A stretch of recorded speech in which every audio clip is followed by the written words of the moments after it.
solo que en esta ocasión vamos a hablar de la modificación que hemos hecho al artículo 44 de la Ley del Servicio Exterior Mexicano. Esta reforma obedece a una realidad delicada, apremiante, dolorosa y que tiene que ver con cerca del 6% de mexicanos que al nacer no son registrados por sus padres.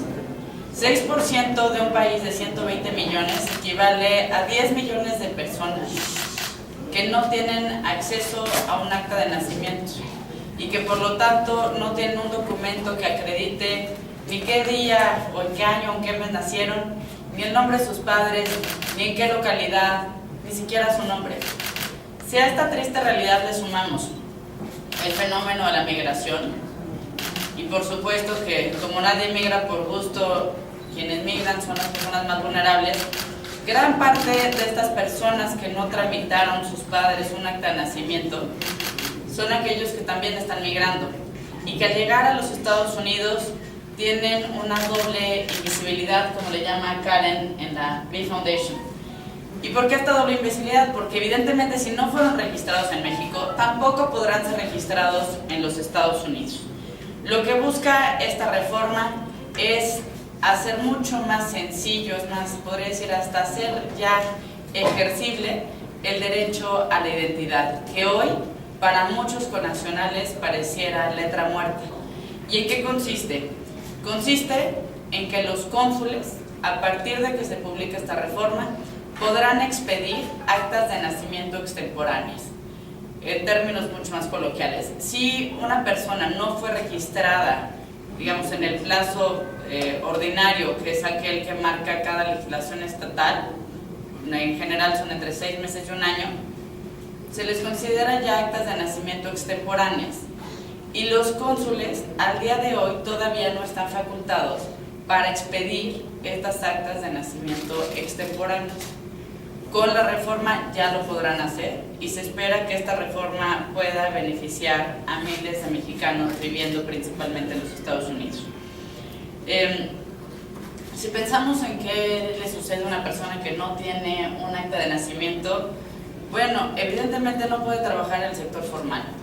Tampoco va a poder tener acceso a un sistema de salud, ni abrir una cuenta bancaria, ni obtener microcréditos, ni heredar propiedades, tampoco acceder a cualquier tipo de seguridad social y lo más delicado, tampoco podrá levantar una denuncia o hacer valer sus derechos. Y hoy que tanto hablamos de cómo empoderar a la comunidad mexicana en los Estados Unidos, no hay empoderamiento que no pase por los derechos. Y el derecho más elemental después del derecho a la vida está el derecho a la identidad. Las facultades y mecanismos que se incorporan en la Ley del Servicio Exterior Mexicano obedecen a esta necesidad de miles de migrantes mexicanos en los Estados Unidos que carecen de acta de nacimiento y que por ello no han podido acreditar su nacionalidad. También, si lo vemos, digamos, en términos más amplios, no contar con la documentación que acredite la nacionalidad mexicana va a ser siempre un obstáculo para acceder a documentos o realizar trámites que ayuden a regularizar la situación migratoria, como es, por ejemplo, la matrícula consular. No contar con la matrícula consular impide que en varios estados de la Unión Americana se pueda tener una identificación básica para acceder, por ejemplo, a algo tan básico como una biblioteca, a matricularse para estudiar, a la posibilidad de casarse, a solicitar una licencia de manejo. Con esta reforma, lo que esperamos es que toda esta realidad pueda cambiar y pueda cambiar cuanto antes. El registro de nacimiento en las representaciones consulares hoy requiere todavía de muchos trámites y requisitos engorrosos. Por ejemplo, acreditar la realidad del nacimiento. Imagínense, pues alguien que migra, ¿cómo va a acreditar la realidad del nacimiento en un municipio que esté probablemente en alguna sierra o en algún municipio muy complicado? Y en muchos casos, pues evidentemente no van a migrar hasta llevando la fe de bautismo o llevando cualquier documentación que le hayan dado sus padres. Acreditar también la afiliación, acreditar la nacionalidad mexicana. Bueno, ¿cómo se acredita la nacionalidad mexicana si precisamente se carece de esa documentación? Entonces acaba siendo un círculo vicioso, un círculo perverso para aquel que quiere acreditar su identidad. Ahora, si lo vemos con las cifras, y seguramente Karen nos platicará más de ello, las estimaciones de Bee Foundation es que hay 200,000 mexicanos residentes en Estados Unidos que viven esta doble invisibilidad y que esperamos que con esta reforma puedan dejar esa doble invisibilidad. Si lo vemos también en términos más amplios, el INEGI calcula que hay 14 millones de mexicanos bajo este supuesto de no haber sido registrados y no contar con acta de nacimiento, que ya es un problema suficientemente para nuestro país, y que aunque hemos avanzado en las reformas constitucionales para hacerlo más sencillo, aún falta una clara implementación en políticas públicas. Si esto lo traducimos a los flujos migratorios, de los 200,000 que calcula Bee Foundation, la cifra podría elevarse hasta 2 millones de connacionales que carecen de este tipo de identidades. Ahora, si bien y hay entidades federativas donde se acentúa este problema, insisto, el día de hoy nuestra reforma se trata precisamente de apoyar a nuestros connacionales en los Estados Unidos. Y la entrada en vigor, bueno, ahí le tenemos una muy buena noticia, Karen, y es que ya enviamos desde este Senado de la República, se le envió ya al secretario de Gobernación, y lo leo tal cual, tengo el honor, al secretario de Gobernación, tengo el honor de remitir al Ejecutivo Federal para los efectos constitucionales el decreto por el que se adicionan un segundo, tercero y cuarto párrafos a la fracción tercera del artículo 44 de la Ley del Servicio Exterior Mexicano, aprobado en esta fecha por el Honorable Congreso de la Unión, es decir, ya Karen aprobado por la Cámara de Senadores y por la Cámara de Diputados. Entonces, hacemos entrega de esta maravillosa noticia. Y quiero decirles que bueno, esta idea, y honor a quien honor merece, ha sido una idea de Karen, ha trabajado muy activamente desde el principio, ya hace pues básicamente un año.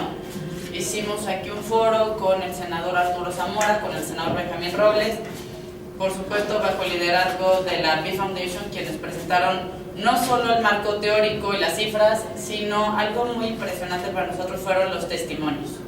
Personas que platicaban que aunque pudieran contar con los medios, por ejemplo, no podían subirse a un avión, porque para subirse a un avión se requiere una identificación, o personas que querían estudiar y que podían conseguir una beca, pero no tenían cómo registrarse para entrar a la escuela.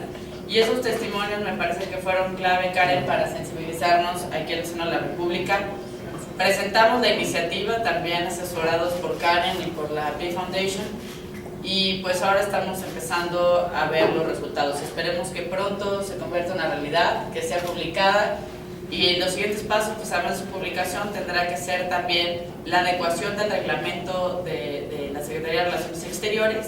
Será muy importante porque ahí se establecerán los pasos precisamente para hacer este procedimiento a través de los consulados.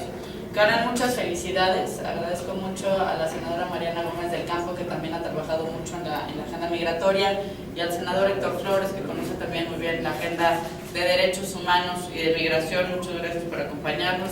Felicidades, Karen. Muchísimas gracias. Pues antes que nada, pues muchas gracias. Este es pues un momento histórico para los derechos humanos en México por privilegiar el derecho a la identidad. Por parte de Bee Foundation felicitamos ampliamente al Senado de la República, principalmente Gabriela Cuevas, por haber hecho esto una realidad, a los senadores Arturo Zamora, Benjamín Robles y a todos los que firmaron, que se involucraron en hacer esto una realidad, a la Cámara de Diputados, lo cual demuestra que tener las puertas abiertas a las propuestas ciudadanas genera resultados extraordinarios que logran cambiar vidas, como lo hará esta reforma. Como muy bien lo comentaba la senadora Cuevas, la importancia de esta reforma consiste principalmente en beneficiar a los miles de doblemente invisibles en Estados Unidos cuyos nacimientos no fueron oficialmente registrados al nacer antes de emigrar y que sin un vínculo jurídico con el Estado mexicano se enfrentan a la tragedia de que no hay prueba de su existencia en ningún lugar.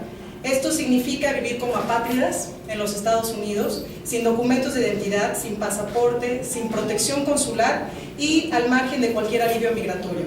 Ahora, hoy Bee Foundation celebramos la sensibilidad del Congreso mexicano y que esta realidad ha cambiado, más con esta maravillosa noticia, porque los doblemente invisibles no son números. Como muy bien lo comentaba la senadora, estamos hablando de historias, son personas que tienen rostros, nombres, historias y finalmente serán tratados como tal, con esa dignidad que merecen.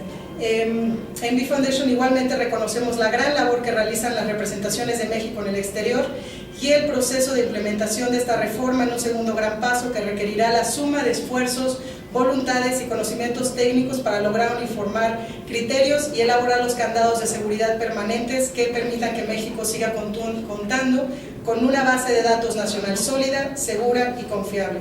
Sabemos que el siguiente paso corresponde a las instituciones, pero tenemos toda la disposición en todo lo que pueda seguir coadyuvando en el proceso y nuestra disponibilidad para ayudar en sus acciones. Muchas gracias, enhorabuena, felicidades a todos. Es maravilloso que esto haya sucedido, es de verdad un momento histórico para el país, para México, por privilegiar los derechos humanos. Muchas gracias. ¿Alguna pregunta? Leticia Robles, de Excelsior. Sí, señorita, buenas tardes. Preguntarle a usted si esta reforma o esta forma de aplicar esta facilidad tendrá mecanismos de seguridad, porque se me viene a la mente, por ejemplo, las personas que sustraen a sus hijos de las casas, se los llevan a Estados Unidos y pueden argumentar no haberlos registrado, no tener alguna identidad.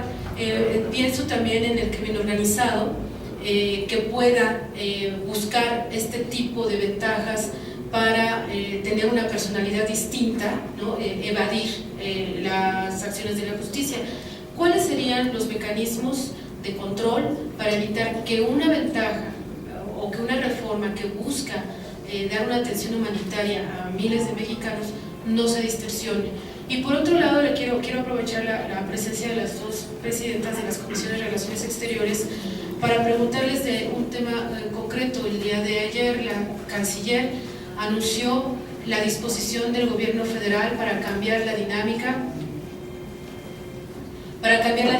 de la política exterior mexicana y ya no ser esta tajante de no intervención, sino modernizarse y entender que en la dinámica actual de la política internacional sí hay algunos temas en los que un Estado puede incidir en otro Estado sin que esto signifique una injerencia. Esto lo anunció la canciller y quisiera preguntarles a ustedes dos cuál es su opinión sobre este viraje en la política tradicional del exterior. Gracias. Muchas gracias y perdón que le entre también a la pregunta que le hiciste a Karen, pero ya que uno le agarra cariño a una reforma, después es difícil evitarlo.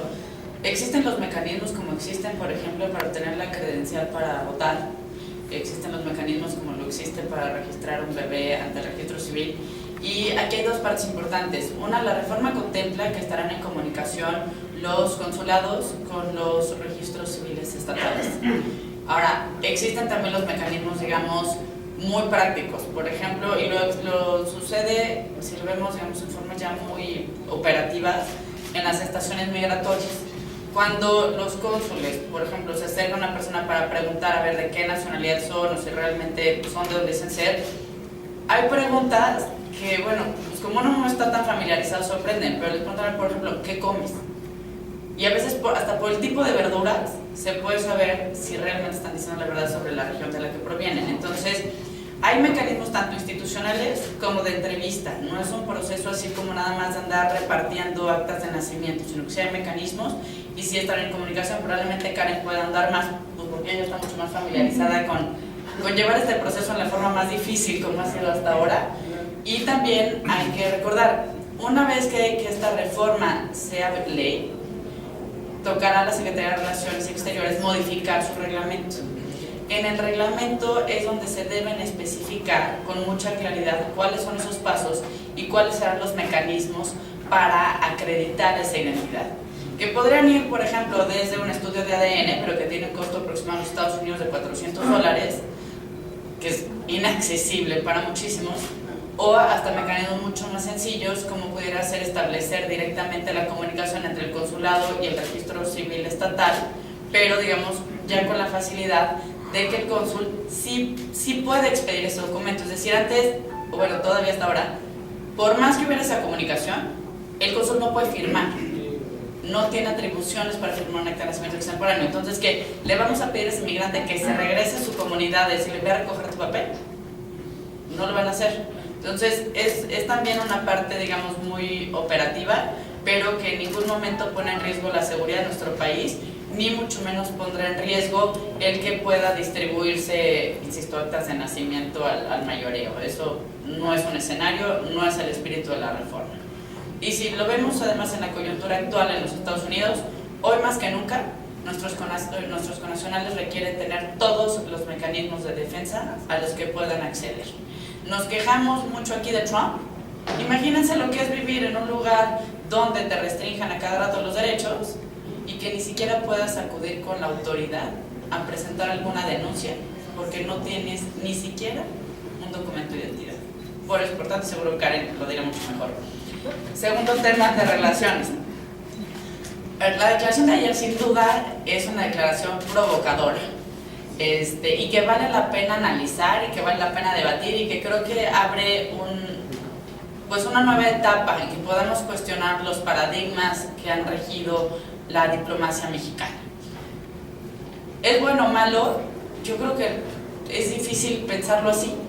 Yo creo que es positivo que México tenga la capacidad de cuestionarse sus propios principios de política exterior.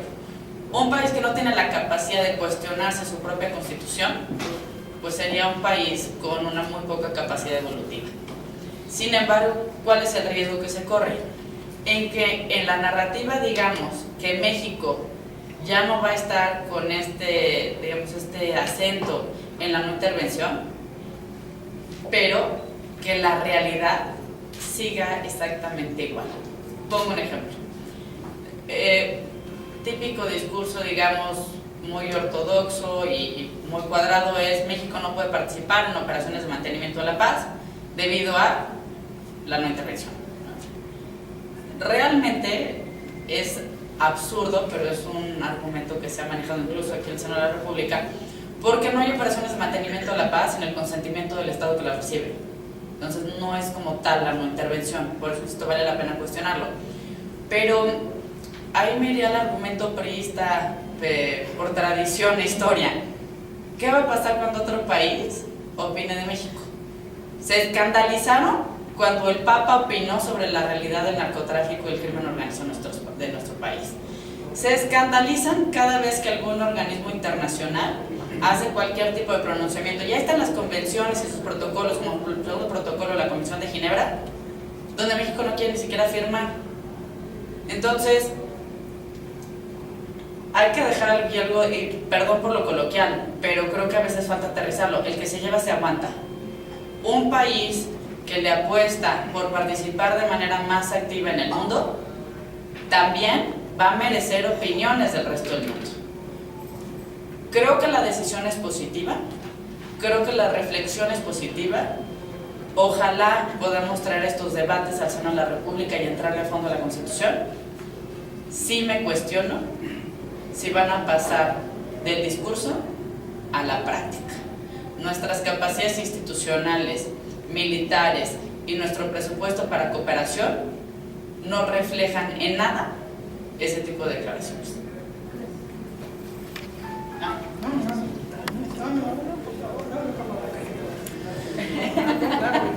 Bueno, solamente dos cosas. Me parece muy importante esta reforma que ha impulsado con mucha fuerza la senadora Gabriela Cuevas, porque ha sido y hemos logrado que el tema de los migrantes sea una bandera de este Senado de la República. Sabemos que las grandes reformas pues son las estructurales, las que se plantearon desde el inicio de esta legislatura, todas aprobadas, pero esta reforma me parece muy humana, me parece además de mucha sensibilidad, y qué bueno que sea pues una de las reformas del gran paquete con respecto al tema de los migrantes que tenemos en este Senado. Muchísimas felicidades, senadora. Y yo quiero compartir el tema del principio de la no intervención. A veces me da pendiente que sea solamente pues un doble discurso. Desde Acción Nacional hemos insistido muy fuerte y hemos apretado a este gobierno para que se pronuncie con temas tan importantes como lo que está ocurriendo hoy con dos países vecinos. Primero, el caso Venezuela. No se respetan los derechos humanos, no se respeta la democracia, no se respetan las libertades. Hemos insistido al gobierno mexicano, a la Cancillería, que se hagan pronunciamientos y tardaron años en pronunciarse al respecto y lo hicieron de manera muy por encimita con el pretexto del principio de la no intervención. Ha sido tomado como pretexto para tener un gobierno pasivo, un gobierno que no declara, que no dice nada, que no participa, porque a veces pareciera que es mejor quedarse callado a esperar que un presidente, por ejemplo, en el caso de Venezuela, de la talla de Maduro, se pronuncie en contra de México, como ocurrió cuando la canciller hizo algunas declaraciones que vimos a la canciller venezolana declarando también en contra de la canciller y de México.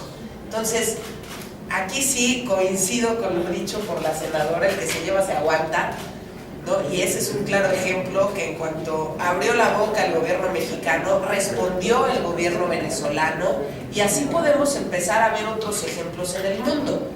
Entonces yo sí creo que, y me encanta la idea de que podamos abrir el debate en este Senado, revisar nuestros principios, revisar a profundidad la Constitución, traer aquí a los expertos que nos ayuden a tomar las mejores decisiones, pero que bueno, que se debata, que se abra, que no solamente quede en una declaración de la Cancillería, como ha ocurrido en muchas declaraciones, tanto del presidente de la República como de diferentes personajes del gobierno federal.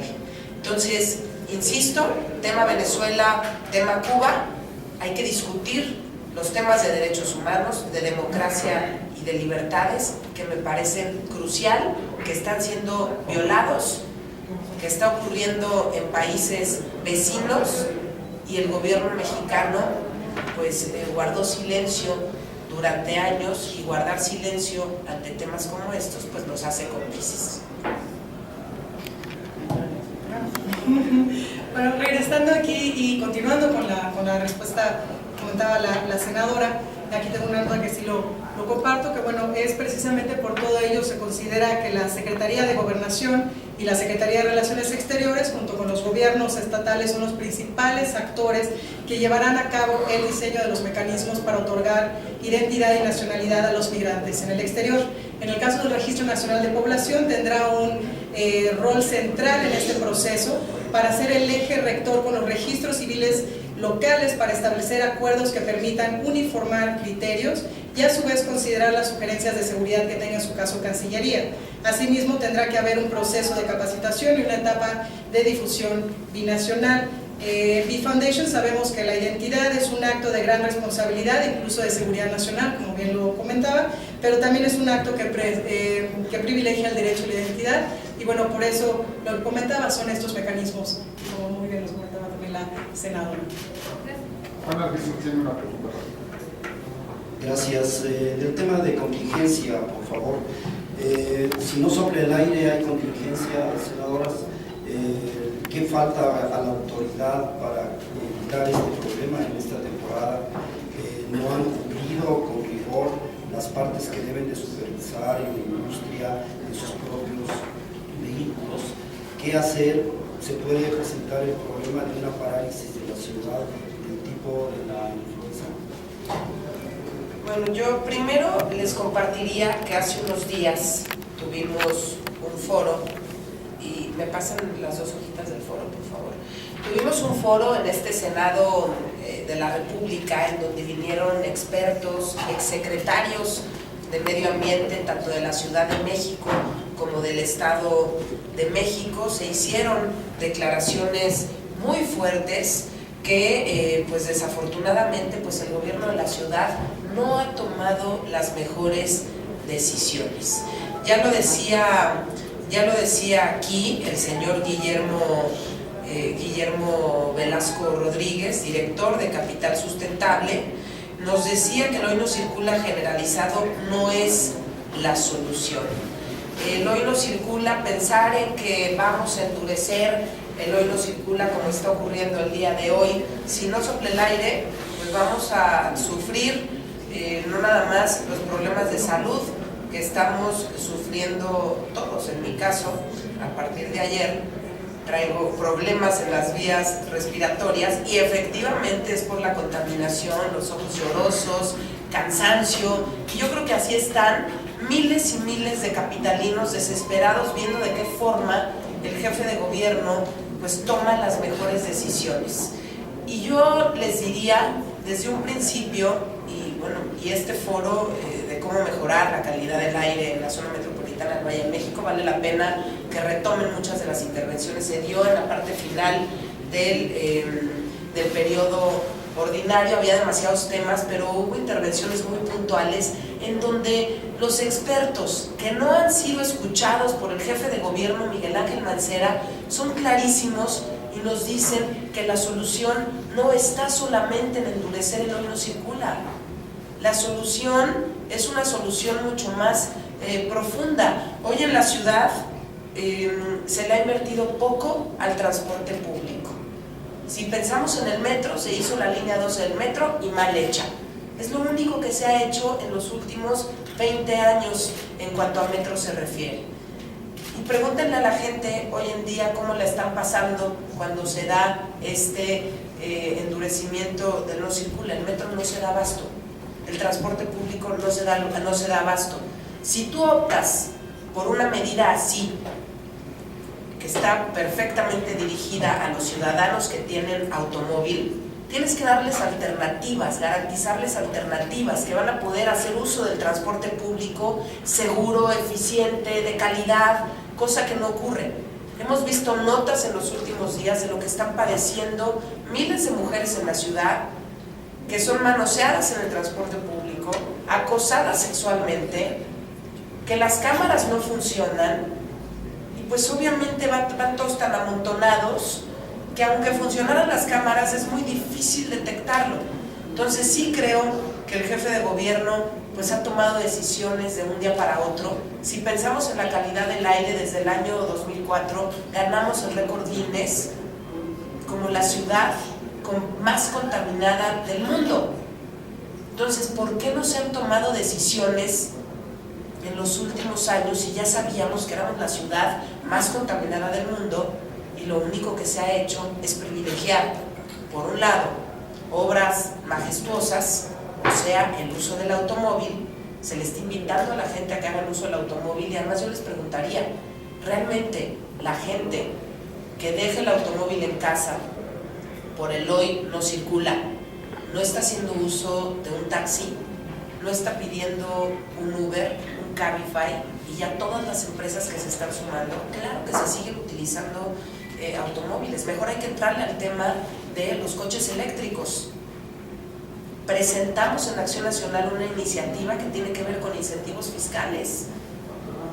¿Para qué? Para que la gente sí pueda tener acceso a un coche eléctrico, que en gobierno haya puros coches eléctricos.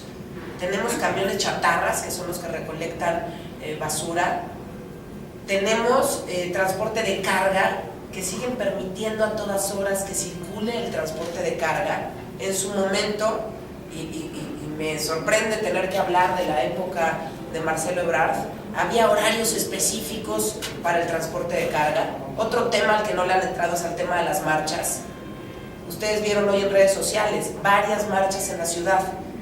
¿Y quién hace algo porque estas marchas no se den en horas pico? Yo no estoy diciendo que la gente no se manifieste, pero que se haga de manera ordenada, y es una iniciativa que tenemos pendiente desde hace más de una década, y los compañeros del PRD han evitado que esta iniciativa se discuta. Y podemos ir a temas, como lo dije en la conferencia de prensa pasada, el tema de los límites de velocidad. Pues vean a muchos automovilistas que van a 40 kilómetros por hora, a 50 kilómetros por hora, porque no quieren que le tomen la fotomulta cuando podrían ir a mayor velocidad y, ojo, no violentando los estándares internacionales, porque el reglamento de tránsito nos hizo de acuerdo a los estándares internacionales que le hemos insistido también al jefe de gobierno.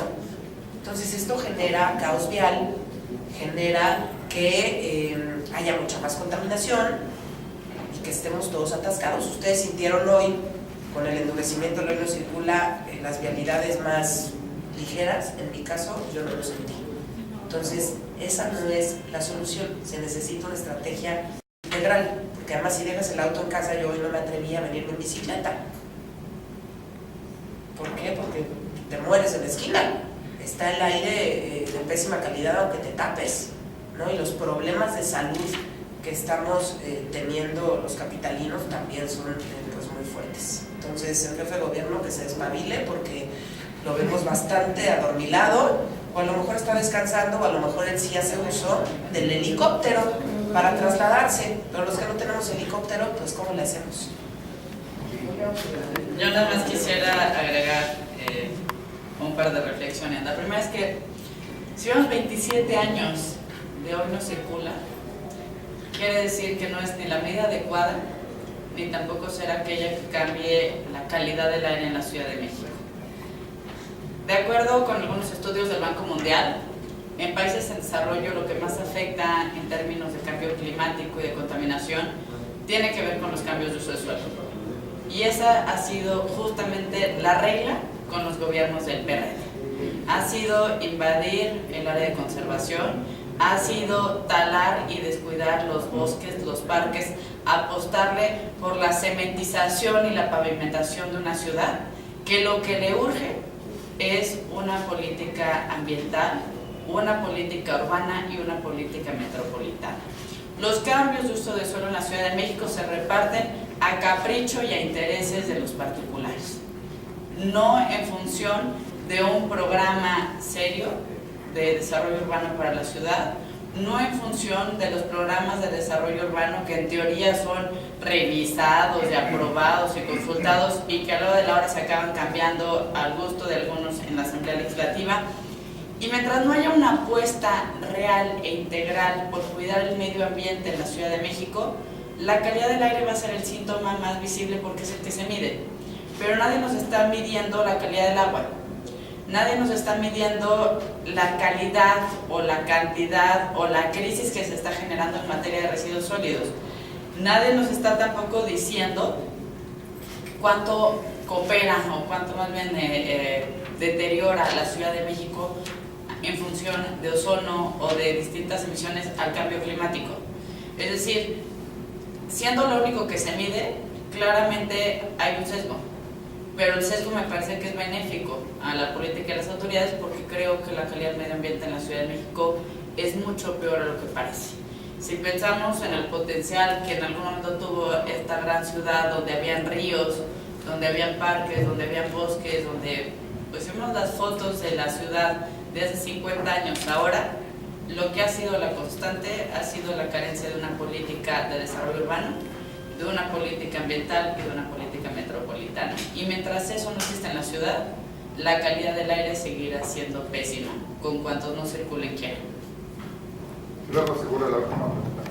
Sí, yo brevemente, muchísimas gracias. Quisiera preguntarle ante la serie de barbaridades que vemos que comete el jefe de gobierno y pues a veces la terquedad de no querer entrar a la cuestión de las marchas. Ayer hubo varios plantones, por ejemplo, yo pasé por la villa Municipio Libre, una villa muy grande, estaba cerrada en plena fase 1.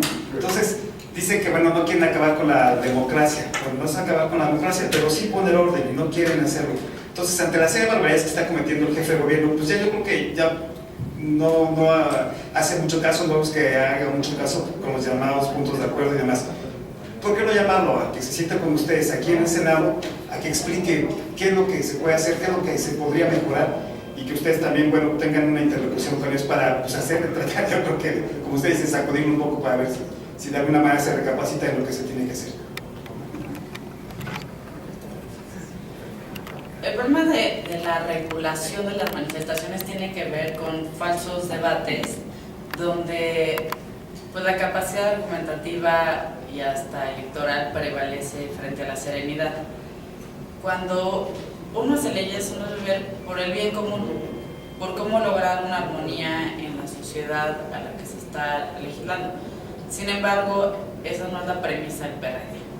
La premisa del PRD es vivir de las rentas y en muchos casos también de la extorsión, que muchas, y no quiero decir que todas, pero sí muchas de estas manifestaciones implican.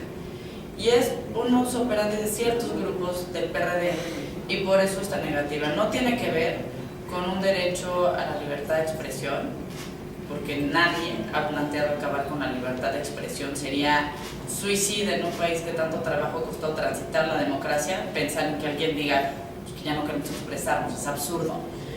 Y lo que se busca son única y exclusivamente arreglos logísticos. Pongámonos de acuerdo todos porque todos cabemos. Y existen los derechos sí para expresarse, sí para una manifestación pública, sí también para transitar. Pero son arreglos logísticos.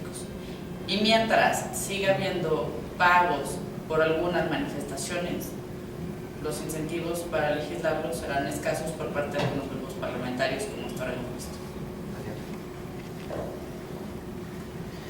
Pues solamente compartir y hacer segunda por lo dicho por la senadora. Estamos a favor de la libertad de tránsito, de la libertad de expresión, de la libertad de asociación. Claro que todos tenemos el derecho a manifestarnos, pero también hay que respetar a terceros. Y el jefe de gobierno ni siquiera ha querido hacer valer la legislación local que hay al respecto. Se supone que en la Ciudad de México tú no puedes bloquear una vialidad.